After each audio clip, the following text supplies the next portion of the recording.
Le 17 janvier 2026 restera comme une date charnière dans l'histoire judiciaire et politique du pays des hommes intègres. Après plus de 3 ans d'exil à Lomé, l'ancien président de la transition, le lieutenant-colonel Paul-Henri Sandaogo Damiba, a été officiellement extradé vers Ouagadougou. Ce retour longtemps jugé improbable marque un tournant sans précédent.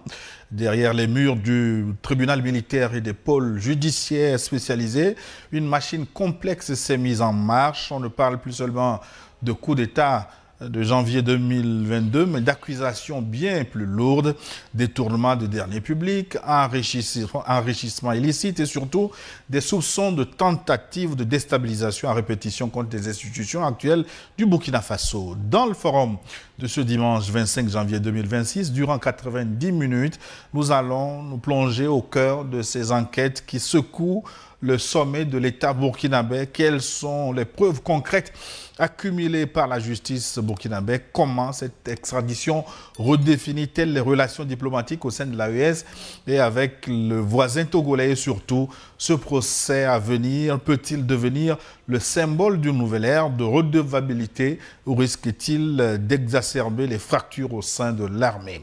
Entre révélations sur les réseaux de financement et enjeux de sécurité nationale, nous décryptons l'évolution d'une affaire où la raison d'État croise le fer avec la soif de justice des citoyens. Bienvenue à cette seconde messe avec au plateau ce dimanche Luc Kouméabalo Abaki. Luc, bonjour. Bonjour à tous nos fidèles téléspectateurs. C'est encore un plaisir d'être là pour décortiquer l'actualité africaine. Oui. On s'accompagne l'homme qui ne bouge pas, son Excellence Sogoyou Kegewe. Bonjour. Bonjour Gilles, bonjour aux téléspectateurs et aux auditeurs, puisque nous rappelons toujours que l'émission passe en direct sur la radio de New World 90.5. Donc, et bon dimanche à tout le monde. Ouais. Sogoyou Kegewe, journaliste, ancien ambassadeur du Togo. Burkina, Damiba et son téléphone pâle et ça a fait froid dans le dos. C'est le thème et vous êtes conviés à enrichir cette émission avec vos contributions. Vous pouvez le faire avec WhatsApp, plus 228 96 08 43 43 ou sur les réseaux sociaux qui nous relaient actuellement. Nous sommes en direct sur Facebook et YouTube. Merci d'être avec nous. Nous démarrons avec les dessous juridiques de l'extradition du lieutenant-colonel Paul-Henri Sandaogo Damiba. Luc Abaki, pourquoi cette extradition est un tournant pour la transition du capitaine Ibrahim Traoré?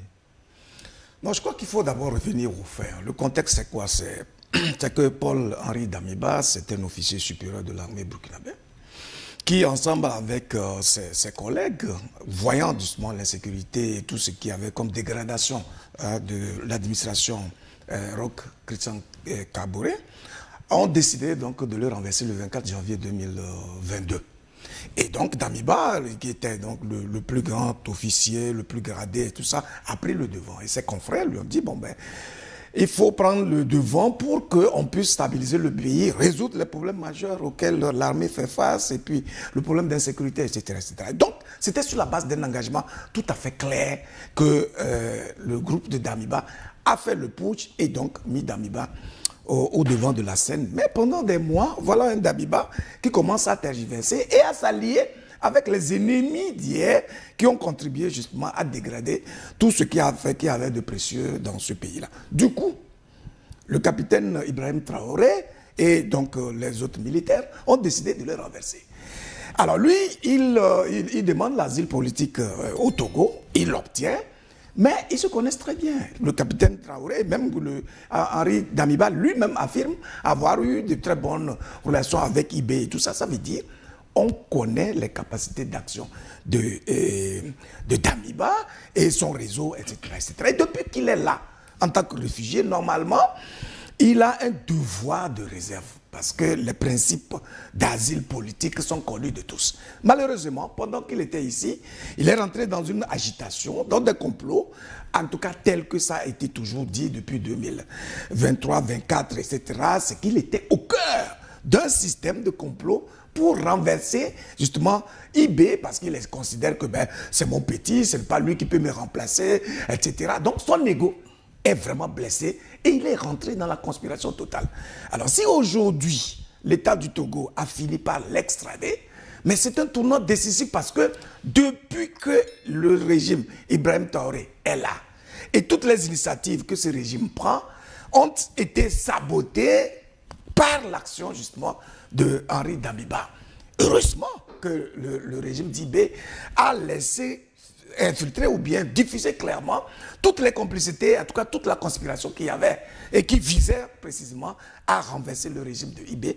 Donc ça veut dire que si on arrive à mettre la main sur un monsieur comme celui-ci, qui est au cœur d'un système de conspiration contre le régime actuel, c'est un tournant parce qu'ils ont démantelé là un système très farouche et très lourd qui englouillait la gouvernance de IB. Je pense que c'est un tournant effectivement décisif et à partir de là, on va apprendre beaucoup de choses qui vont montrer combien les complicités au sein de l'armée, en tout cas au sein même de l'administration politique burkinabé constituent de vrais sabotages pour ce pays-là. À l'intérieur et à l'extérieur. Excellence Ogoyou Kegewe, le 11 janvier, sur ce même plateau, vous développiez des arguments pour l'extradition de Damiba 6 jours après. L'extradition a eu lieu, on dirait que vous étiez dans les secrets des dieux. Non, une analyse reste une analyse. On peut se tromper dans l'analyse, tout comme l'analyse peut être juste. Et moi, je reviens à l'extradition elle-même. Le Togo a agi dans le strict respect des lois des relations internationales. C'est-à-dire que c'est un chef d'État, un ancien chef d'État, on doit l'extrader. On a suivi la procédure juridique normale et... Il y a une procédure accélérée. Accélérée ou ralentie, c'est la procédure juridique normale selon le droit international et on l'a extradé. Maintenant qu'il est extradé, il est arrivé chez lui, à notre connaissance, il sera jugé.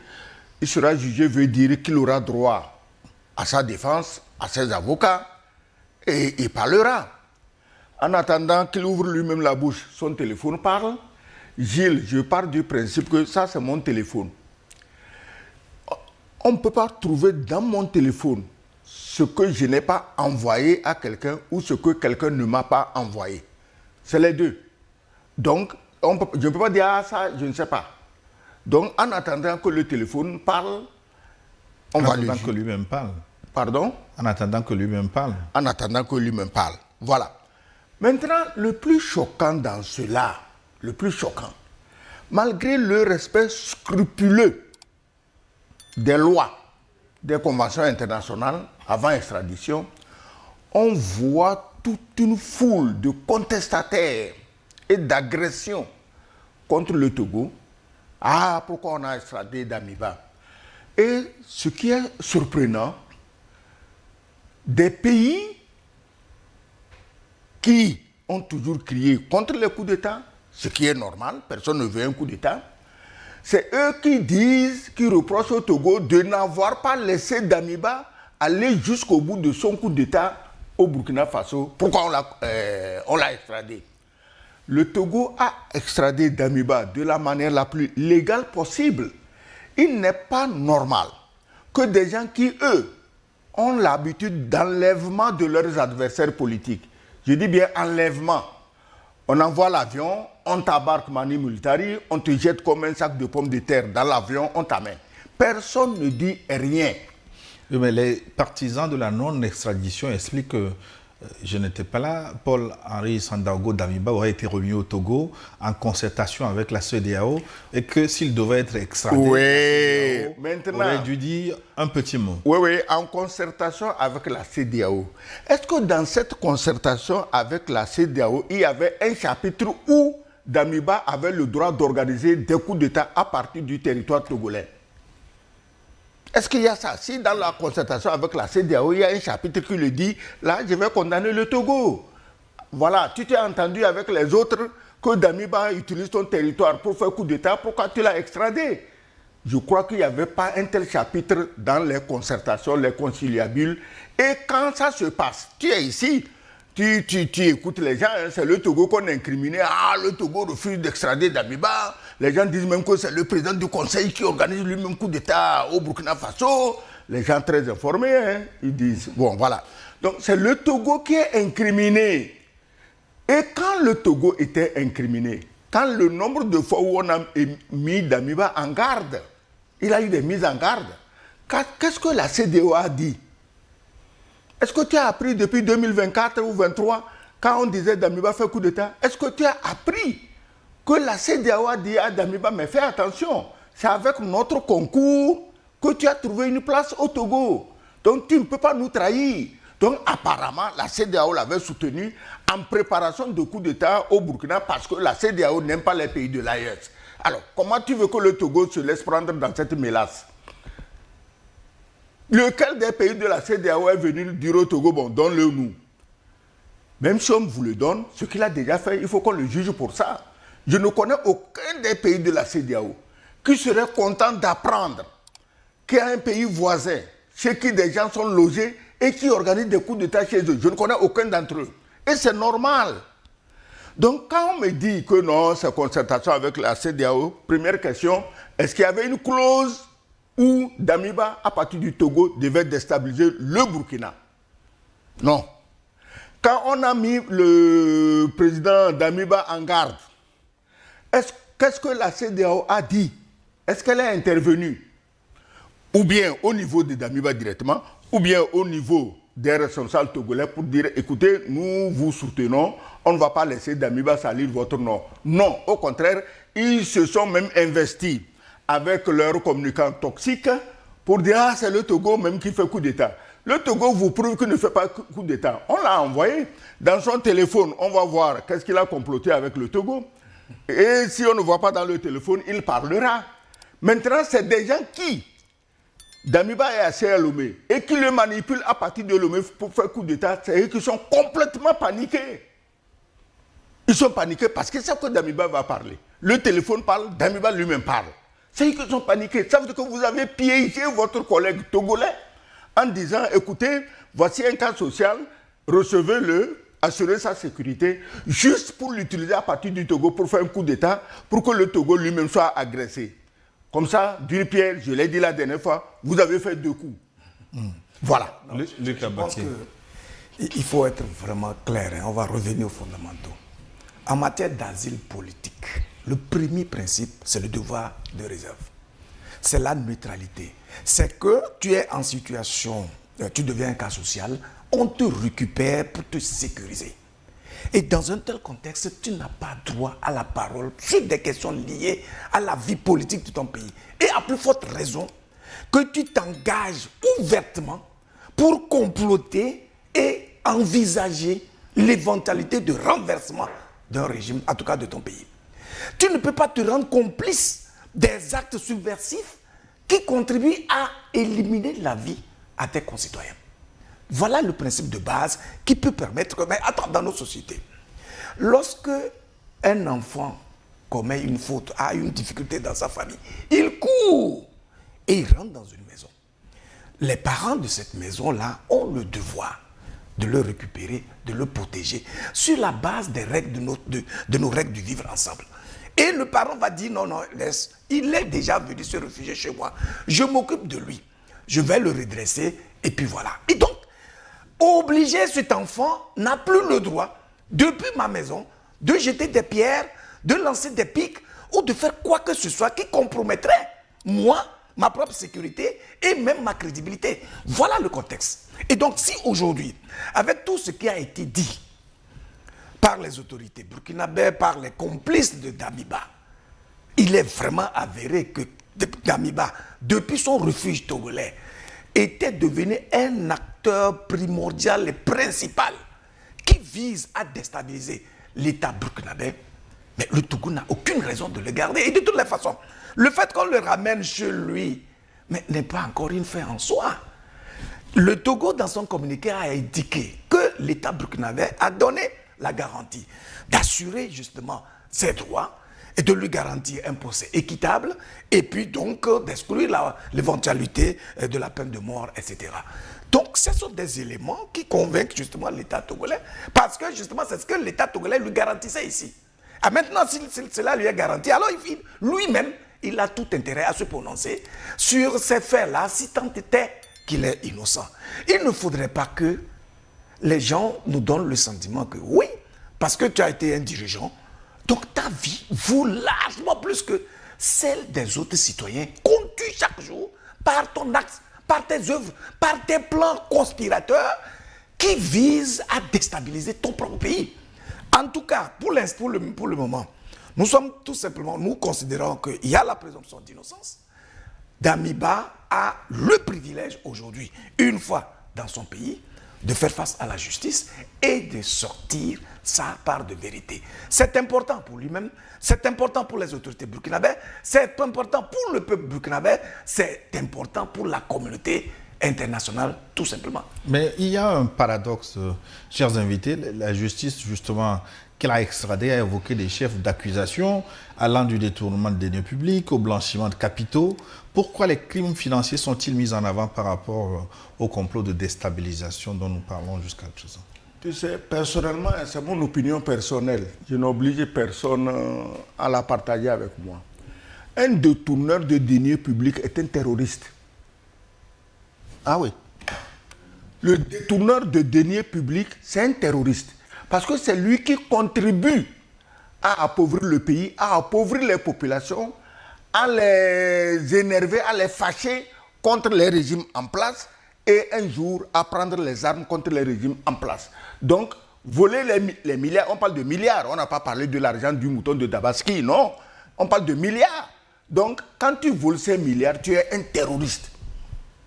C'est pas compliqué. Je crois que si on continue à prendre ces voleurs pour des hommes bien, on les enferme même pas. Le type vole le mouton ou la poule du voisin, on le met en prison. Lui, là, a volé des milliards, il se pavane en ville. Non. Donc, si tu dis pourquoi cela est mêlé au sujet, c'est un terroriste. Voler l'argent, c'est du terrorisme. Non, je crois qu'on n'a pas donné une préséance au crime économique, c'est un listing. Et puis, il faut voir la cohérence. Si on dit par exemple détournement de fonds, crime économique, etc., oui, mais Damiba a dirigé le pays pendant 8 mois. Ça veut dire que c'est au cours de l'exercice du pouvoir que ces actes ont été commis, ces actes criminels, sabotant l'économie de son pays, ont été commis. Et donc, en partant de la base, ça veut dire qu'il a été auteur de la corruption, des détournements avant qu'il ne soit en exil. Et maintenant, il incite à la commission des délits et des crimes, c'est-à-dire à la déstabilisation de son pays. Avec l'argent volé. Avec l'argent volé, justement. Donc, ça veut dire qu'il y a une cohérence dans ce qui a été évoqué, en tout état de cause. Un acte subversif, un détournement du denier public. On parle toujours du denier public. J'ai l'impression que les gens minimisent ce contexte-là. Vous voyez, quand vous êtes dirigeant, ce n'est pas vous qui produisez les ressources dont vous disposez pour gouverner le pays. C'est le labeur du peuple. Ce sont les citoyens qui, de par le travail, créent la richesse nationale qu'on met à votre disposition pour que vous puissiez maintenant le répartir de façon équitable et de sorte à sécuriser l'ensemble de la population, à mettre tout le monde en confiance. Imaginez cette confiance inouïe qu'on investit en vous et subitement, au lieu de déployer cet argent-là pour des fins nobles, vous les détournez à des fins personnelles. Mais si mes informations sont bonnes, Damiba n'est pas venu au Togo ici avec 10 milliards, 20 milliards, 30 milliards, 40 milliards. Il est venu avec beaucoup plus que ça. Il a trouvé ça en 8 mois de gouvernance. Il va falloir expliquer. Peut-être qu'il a une machine qui fabrique de l'argent, c'est possible. Dans tous les cas, si ces faits-là sont avérés, il va falloir s'expliquer. Quelle est votre dignité? Quelle est votre fierté si on vous accuse d'un certain nombre de choses auxquelles vous ne répondez pas? Donc c'est une belle opportunité pour lui, en effet, de prendre la parole, et donc de déconstruire tout ce narratif, mais qu'on lui attribue. Parce qu'il est un officier supérieur, il a un parcours, son honneur est quand même mis en jeu. Je pense que c'est dans ce contexte-là que nous nous retrouvons. Concentrons-nous maintenant sur les faits de tentative de déstabilisation. Quels sont les premiers échos à l'arrivée de Damiba à Ouagadougou? Son téléphone aurait déjà commencé par parler, ouais. Excellence Ogoyou Kegewe. Oui, le téléphone parle lui-même. Et Sam l'a un peu interrogé, il a parlé. Pourquoi tu veux faire coup d'État? Qu'est-ce qui ne va pas dans le pays? Ah non, c'est pas si quelque chose ne va pas, moi je veux le pouvoir. Parce que quand je vois mon frère au pouvoir, moi ça m'énerve. Et je veux le pouvoir. Peu importe si les gens meurent, ce n'est pas mon problème. Moi je veux le pouvoir. Je vais prendre toutes les machines que Traoré a achetées, je les vends et j'organise des élections. C'est-à-dire qu'il veut maintenant le décret de nomination de l'Élysée. Donc j'organise mon élection, ma nomination à l'Élysée et il insiste sur l'amitié avec la France. Il insiste là-dessus. C'est ce qu'il lui-même dit. Mais le téléphone, tu sais, Dieu seul sait ce qu'on peut trouver dans un téléphone. Hein. Donc le téléphone parle, lui-même il parle. Ses complices qu'il avait impliqués dans l'affaire, on avait déjà parlé avant qu'on le prenne. Il y a ce idiot complet de Aladji Sakandé. Je regrette vraiment d'utiliser ce mot contre lui parce que Aladji Sakandé, tu le vois, il a l'air très respectable. C'est le genre de type que tu saluerais bien même à genoux. Il dit non, non, lui n'est pas impliqué, que lui il a juste transmis l'argent. On voit que maintenant c'est lui qui faisait les repérages des maisons de la maison d'Ibrahim Traoré. Tu vois donc. Tout ça là, les preuves même qui sont déjà sorties là, suffisent pour condamner quelqu'un. Mais comme le Burkina est dans la logique d'une justice équitable, d'une justice transparente, on va les juger. Nous ne sommes pas dans le pays où on va enlever les gens de force dans les avions, on les jette en prison pour toujours. Non. Le Burkina est un pays de justice. Est-ce que tu comprends? Donc, et ça aurait été un autre pays, on l'amène en avion, on le met au Nouf, on ferme, on ne parle pas de jugement, rien. Téléphone a dit quoi, n'a pas dit quoi, on ne l'aime pas, il est mauvais. Allez, on l'a enfermé. C'est déjà arrivé.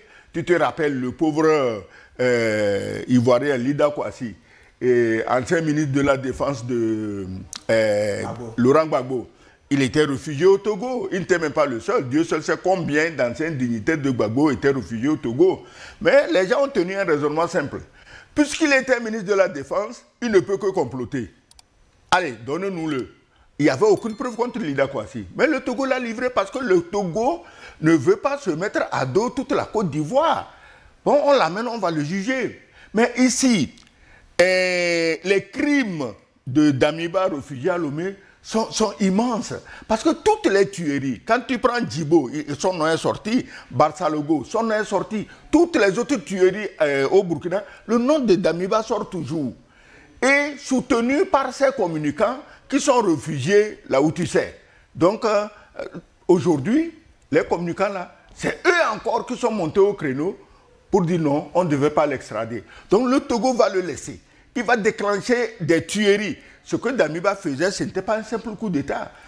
Damiba voulait nous organiser un autre Rwanda en Afrique de l'Ouest. Parce que si c'était un simple coup d'État, à partir du moment où il est sûr de lui, qu'il peut venir à bout du capitaine, dis-moi pourquoi on positionne des groupes terroristes, des armes éparpillées dans tous les villages, on positionne d'autres sur les frontières, on fait venir des mercenaires blancs. C'était pourquoi? Parce qu'il sait que s'il touche à Traoré, la population va le lyncher vivant. Alors, il a amené tout ce qu'il faut pour massacrer cette population et lui, il va s'asseoir comme président. Pendant combien de temps tu vas t'asseoir pour comme président? Donc Damiba voulait déclencher un autre Rwanda. Et le Rwanda, ce qu'on ne vous dit pas, on dit qu'il y a eu 1 million de morts, Tutsi et Hutus. Malheureusement, souvent on oublie de dire que les Hutus sont morts au Rwanda, Tutsi et Hutus. Mais après, le Rwanda en a profité pour rentrer au Congo et tuer au moins 10 millions de personnes. Personne n'en parle. Il faut lire les livres de Charles Onana. Tu comprendras tout. Donc, c'est ce que Damiba voulait préparer. Et ce qui me surprend, les chefs d'État qui s'agitent là, ils croient que leur pays serait à l'abri. Je ne crois pas. Luc Kabaki, l'arrivée à Ouagadougou de Damiba, les interrogatoires qui ont commencé, le téléphone qui commence par parler, confirment un peu tout ce qui se dit jusque-là, des mercenaires planqués à Ouagadougou, des caches d'armes, des réseaux de financement depuis l'étranger, une série de dossiers noirs qui fait froid dans le dos. Non, c'est pas surprenant. Je ne sais pas si dans le téléphone de Damiba, on a déjà commencé à récolter des informations ou pas, mais ce qui est sûr, c'est que les seuls témoignages des complices de Damiba, tous les acteurs qui étaient impliqués, qui ont été arrêtés, qui étaient impliqués dans le projet de coup du 13 janvier, et qui ont témoigné, c'était largement suffisant pour qu'on comprenne le niveau de perversité de ces gens-là. Oui, mais son arrivée... Et donc son arrivée, d'ailleurs même avant même que le téléphone ne parle, quand vous analysez de près, vous n'êtes pas étonné par l'enflure médiatique que sa seule extradition a créée dans les réseaux sociaux et comme partout dans la sous-région. Ça veut dire que si les gens s'agitent autant, c'est sans doute parce qu'ils savent que l'arrestation et l'extradition de Damiba vont créer un déclic incroyable en termes de révélation des vérités et de conspiration contre le régime d'Ibrahim Traoré. C'est ça la vérité. Et donc, qu'on dise qu'il y a des caches d'armes, qu'il y ait en tout cas tout un travail de subversion pour démolir l'État burkinabé n'est pas étonnant. Je suis convaincu qu'avec l'arrestation de Damiba et avec toute la procédure, les arrestations, les interpellations qui sont sur la base des éléments d'information dont disposent les services de renseignement burkinabés, on va être ahuri de constater le niveau d'implication de certaines personnes dans cette sous-région-là et même au plan international. Et c'est ça, c'est contre ça que les pays de l'AES ont décidé de lutter depuis plus de 5 ans déjà et qui explique que nous sommes engagés derrière eux parce que sans ça, nos États vont rester toujours dans la vassalité, dans l'instabilité, dans l'ingouvernance, de sorte que les impérialistes, qui vont alors régner toujours en triomphe, en pillant librement nos ressources, en nous traitant comme ils veulent, et pourtant, toute leur économie repose pour l'essentiel sur les ressources dont nous disposons ici. Mais jusqu'à quand on doit accepter cela? Donc je pense que toute l'agitation qu'il y a autour de cette question d'arrestation et d'extradition de Damiba rend compte largement du niveau, en tout cas, de conspiration, de la conspiration elle-même. On va suivre de près et on sera très heureux de rendre compte à l'ensemble des auditeurs et téléspectateurs de New World de l'évolution de ce dossier. Excellence, dans ce contexte, lancer un procès contre Damiba, n'est-ce pas ouvrir la boîte de Pandore qui risque d'éclabousser beaucoup de personnalités, aussi bien à Ouagadougou qu'en dehors? Mais c'est ce qu'on cherche, non? Mais si tu n'as pas pris tous les bandits associés, tous les criminels associés, mais tu n'as pas réglé le problème. La boîte de Pandore, mais qu'est-ce que Pandore avait mis dans la boîte? Mais il faut les sortir tous. Si tu sors, il en reste un seul, tes problèmes ne sont pas finis. C'est la boîte de Pandore là même qu'on cherche. Si ça ne tenait qu'à Damiba, Ibrahim Traoré peut lui dire, écoute, après tout, on est les mêmes, on est des officiers, tu as déconné un peu, bon, on te met en résidence surveillée, tu restes là-bas. C'est la boîte de Pandore qu'on cherche. Alors, est-ce que tu ne te demandes pas comment le président Ibrahim Traoré a pu prédire un hiver noir? Ça te ramène au génocide rwandais dont je te parle. C'est ça l'hiver noir. C'est-à-dire que tout le monde tue tout le monde. Ça, c'est un. Tu ne te demandes pas pourquoi ce capitaine, président Ibrahim Traoré, a acheté des missiles de longue portée. Les gens disent, ah non, ça ne sait pas, on ne va pas tuer les terroristes avec missiles de longue portée. Non, ce n'est pas les terroristes qu'on va tuer avec ça, c'est vous-même qu'on cherche. C'est vous qui organisez les terroristes, c'est vous qui organisez le terrorisme, c'est vous qui financez le terrorisme, c'est vous qui obéissez au doigt et à l'œil à la France et vous ne voulez pas laisser les Africains dormir.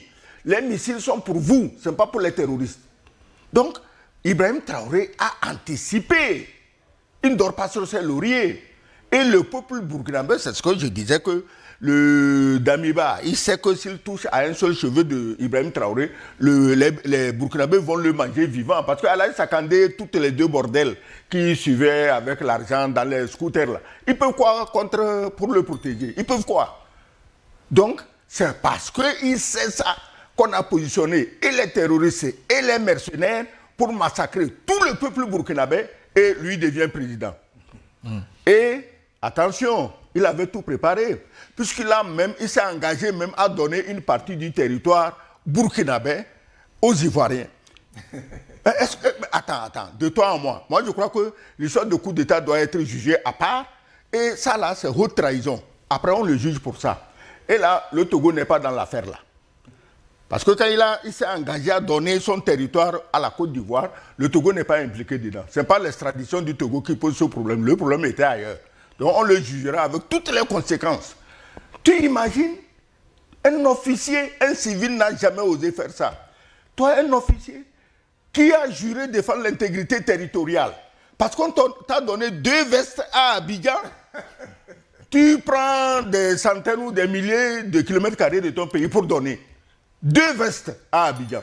Comme si vous étiez là, le sarcasme de comme si vous étiez présent quand on donnait les vestes. Non, pour être sérieux, je pense qu'il faut saluer la capacité d'anticipation du régime d'Ibrahim Traoré. Parce qu'en réalité, c'est la même histoire qui allait se répéter.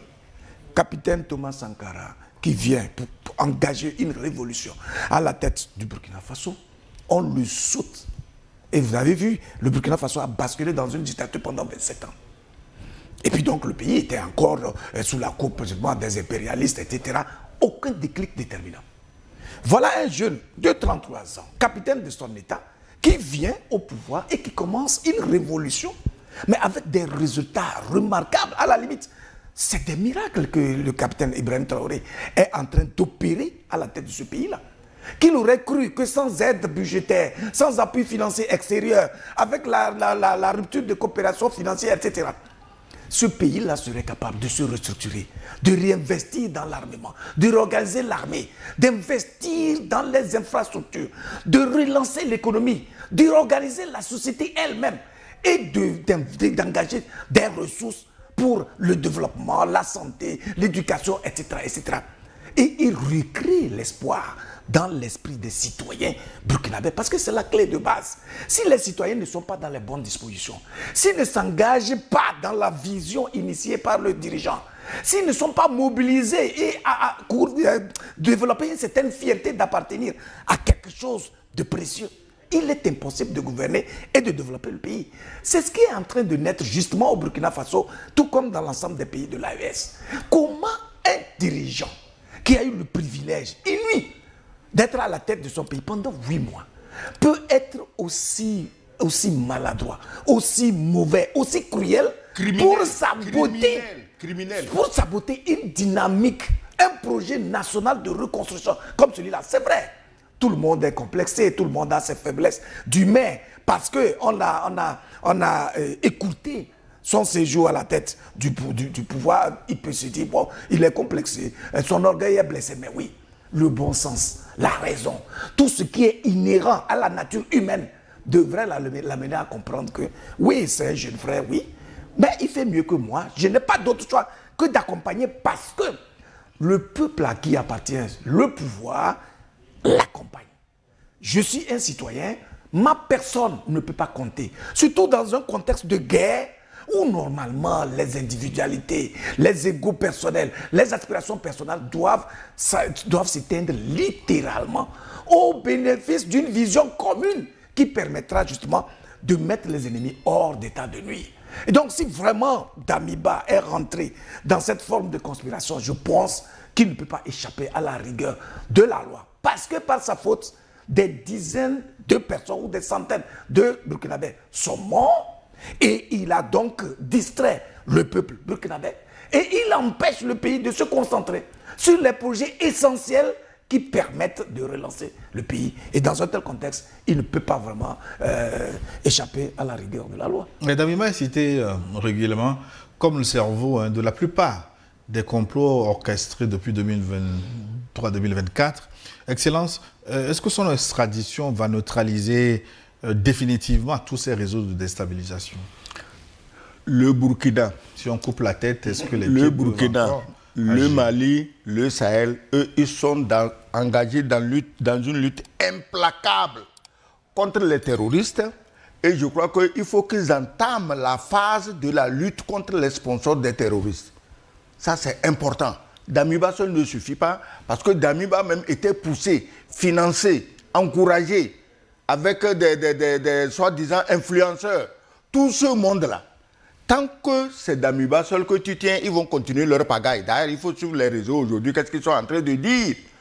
Est-ce que Damiba peut prendre son téléphone et dire au chef terroriste, calmez le jeu? S'il peut le faire, tant mieux, il a déjà fait massacrer des milliers de Burkinabés. S'il peut faire un effort pour sauver des milliers d'autres Burkinabés, Maliens, Nigériens, ok, tant mieux, on lui dira merci. C'est le propre, c'est-à-dire que d'un officier supérieur que de sauver la vie des habitants de son pays. Mais on n'est pas naïf pour croire que, au contraire, moi je crains que son arrestation ne rende encore plus virulent les soi-disant terroristes, juste histoire de dire, en fait, c'est pas Damiba. C'est-à-dire que la preuve, vous l'avez arrêté, mais ça continue, non. Donc, les sponsors du terrorisme sont déjà dans leur laboratoire pour produire des idées les plus maléfiques pour encore continuer à troubler la vie et la quiétude des pauvres populations du Sahel. Mais je l'ai dit toujours ici, retenez-le, aucun de nos pays ne sera à l'abri tant que le Sahel n'est pas pacifié. Et pour le procès lancé contre Damiba, souhaitez-vous un procès public pour que ce linge sale soit lavé devant tout le monde? Mais c'est idéal, c'est l'idéal. S'ils ont tout l'équipement nécessaire pour faire un procès public, c'est tant mieux. Parce que là, à partir de ce moment-là, qu'est-ce qu'on recherche à travers un procès? C'est la vérité. Sur les faits qui sont reprochés aux accusés. Et il est de l'intérêt même de ces accusés-là de laisser que le procès puisse être public. Pour que demain... pas sortir les noms, est-ce que... Mais où est le problème? Si on va sortir toi ton nom, Gilles Bogo, là-bas? Non.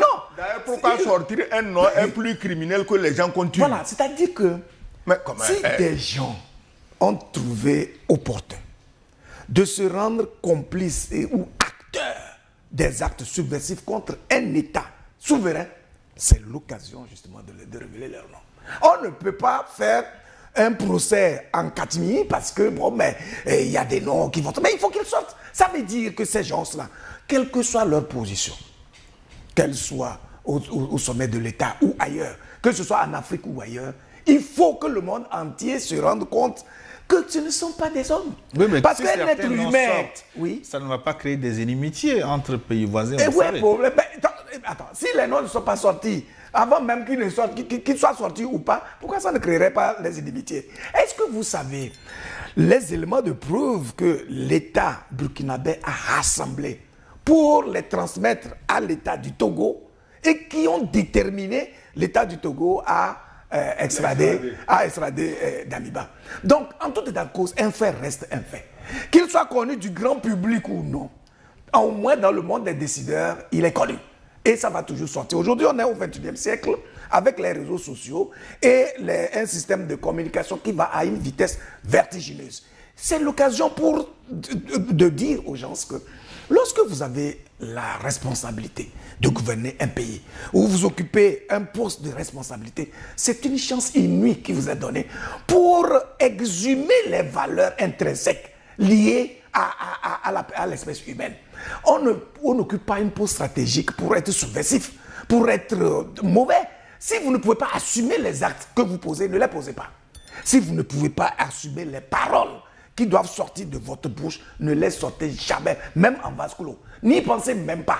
Parce que là, on a besoin des hommes intègres. Et heureusement, le Burkina Faso est appelé le pays des hommes intègres. Cette intégrité, on en a besoin pour pouvoir construire nos nations. Si c'est des gens qui sont faux, c'est des fourbes, qui sont dans les conspirations et qui ne veulent pas que ça soit su, c'est l'occasion qu'on mette tout ça là, à la place publique et qu'il soit bien étalé. Non, il faut qu'on le juge en public. Absolument. Sauf s'il refuse. Si c'est lui qui refuse, lui et ses avocats, l'État burkinabé saura comment apprécier. Est-ce qu'il a le droit de refuser? Ça, on posera la question aux juristes. Il peut refuser. Tu sais, je te dis que l'État burkinabé est respectueux des lois. Nous ne sommes pas dans le modèle gangster où on enlève les gens, on les ficelle comme des saucisses, et on va jeter dans une cellule. Non, s'il est devenu un fardeau, c'est-à-dire que par sa faute, il fait en sorte à donner une image de complice au Togo. Le Togo n'avait pas d'autre choix, ne serait-ce que pour sa crédibilité, pour sa transparence, de le ramener, en tout cas là où il avait pris. Maintenant, que ça mette un terme aux supputations, au procès d'intention ou pas, l'essentiel pour le Togo, c'est d'être en harmonie avec ses convictions et d'être sûr d'avoir posé un acte responsable qui le dédouane de toutes les accusations fallacieuses qui ne répondaient à rien du tout. Maintenant, que les gens soient toujours de mauvaise foi, et il y en aura. On est au 21e siècle, les susceptibilités s'amplifient chaque jour, mais on ne peut pas s'en tenir à ce que les gens disent de nous pour fonder nos vies. Nous devons définir nos visions en fonction des convictions et du regard que nous portons sur la vie. C'est ça qui va compter, quel que soit ce qui va se dire sur ce qu'on fait. L'essentiel, c'est d'en être convaincu et de savoir que c'est ça qui est votre vérité à vous. Excellence, c'est pour clôturer cette première partie de New World Forum. Quel message le Burkina Faso envoie-t-il à la sous-région avec cette procédure? Oui, le message est simple. Le Burkina est là. Il était là, il est là, il sera toujours là. Et il tient à préserver la paix et la sécurité à l'intérieur de ses frontières qui sont aujourd'hui en même temps les frontières de l'AES. Maintenant, si vous voulez profiter de cette paix et de cette sécurité, nous sommes là, on travaille ensemble. Si vous êtes dans la logique de la guerre, nous, on a déjà nos missiles en position, on sait vers où on les a orientés. En tout cas, une grande victoire. Ah ben, énormément, pour Ibrahim Traoré. Un grand butin. Dans mon émission précédente de la semaine, j'ai dit que c'est un vrai butin. Un vrai butin parce que si Damiba est devenu le point central à partir duquel s'organisaient tous les complots contre le régime de Damiba, ça veut dire qu'il y a un démantèlement aujourd'hui de ce système-là. C'est vrai, les prédateurs ne vont pas démordre, ils ne vont pas renoncer à leur plan, mais ça va retarder. Ils sont obligés de remettre en place de nouvelles stratégies et il leur faudra d'autres complices, etc., etc. Et donc, c'est un travail de longue haleine, en tout état de cause. Le message, il est d'abord au Burkinabé. Que chaque citoyen burkinabé comprenne qu'il n'a de sécurité réelle que dans son pays, à cette condition qu'il se comporte comme un citoyen intègre, responsable, qui sait contribuer au processus de construction de son pays. L'autre message, c'est à la sous-région, à tous ceux-là qui pensent qu'ils peuvent utiliser des complices dans des pays pour participer à la déstabilisation de ces régimes-là. C'est dire que le régime burkinabé est vigilant et il n'entend pas en tout cas renoncer au pari qu'il a fait de reconquérir son territoire et de le stabiliser. Merci, Luc Kabaki. Excellence. Une courte pause pour des impératifs commerciaux, une nouvelle édition du journal. On se retrouve dans 10 minutes pour la seconde partie de New World Forum et je me ferai le plaisir de relayer vos messages qui tombent par dizaines sur ma tablette. À tout de suite.